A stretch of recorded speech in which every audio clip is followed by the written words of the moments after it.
probably going to end up reaping what you sow. And it's unfortunate that we're probably going to have to suffer the consequences, of his poor decisions. But the same thing that he's preaching, he's not putting into practice. I just wanted to say that it's been rough. It's rough enough being a black man in America. Like it's rough enough. And now, not only is it rough to be a black man in America, now it's rough to be a black educated man in America. And, we talked earlier this week, and some things have come to fruition since that happened. So I'm currently in the job market. I'm very experienced, over 18 years of experience in my field, 2 master's degrees. And since Monday, I was expecting to start this position on Monday. And this is the first time in my career that I've had an offer be rescinded. Wow. And it's been rescinded. And I had another offer. I had 2 offers in play. I thought both of them would result in offers. One of them was rescinded. And the other one, in which I had 8 interviews. I've never had 8 interviews for a position in my life. I had 8 interviews for this position, and that position was put on hold. Now, mind you, these aren't government positions. It's private positions, private sector positions. But, a job that I fully expected to having been started has been rescinded, and the other one. And was sir, put may on I hold.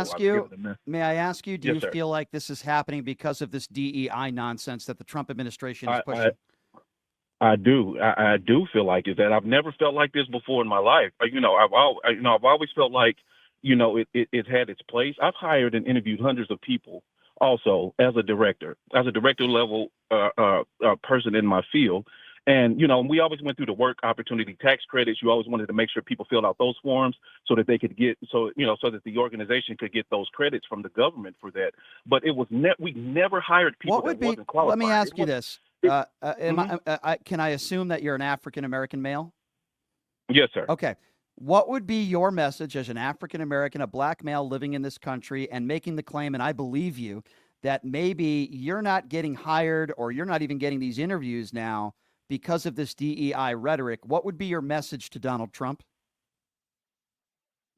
Well, my message to Donald Trump would be to look at his own cabinet, to look at his own picks, to look at how he sources, and that I would say as a black man, I have a couple of different messages. The first is that we're not going to take it sitting down, because I'm already looking for ways on how we can push back and how we can fight back, legitimately, in terms of getting our voices out there and trying to make an impact in not only the community, but in this country, so we need to do something, because I'm finding myself depressed and everyone's asking themselves, what can they do? And so I'm effectively trying to figure out what can I do. But my message to Donald Trump would to simply be, you're probably going to end up reaping what you sow. And it's unfortunate that we're probably going to have to suffer the consequences, of his poor decisions. But the same thing that he's preaching, he's not putting into practice. I'm watching these confirmation hearings, and it's sickening to my stomach. I served under Bush in the military after 9/11, and I thought some of the things that I heard when I got back stateside was deplorable, because it wasn't the things that we were seeing on the ground, and this is nothing compared to that.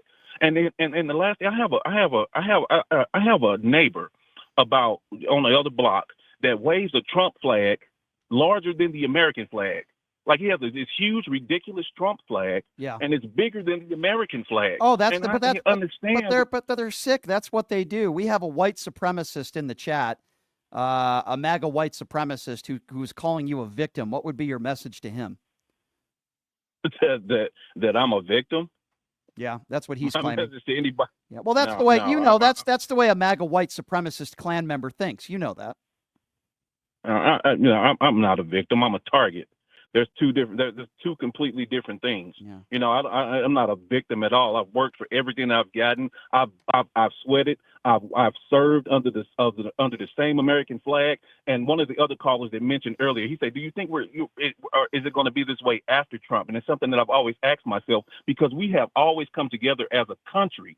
If there was a common enemy that was foreign, we always came together. Or if there was a tragedy that was domestic, we always have come together with some type of unity. Like I don't know how I feel now, Brian, because like that guy that I tell you lived behind me with the Trump flag, it's like, okay, because I'm a registered independent.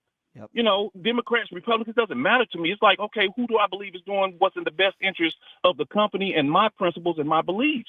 You know, and so I don't even know how to feel about these folks anymore because they're right behind me. They live next door to me. You know, and so I don't understand what waving your Trump flag means, because to me at this point it means that you're just a bigoted, prejudiced. Nobody can tell me at this point that none of this is driven by racism.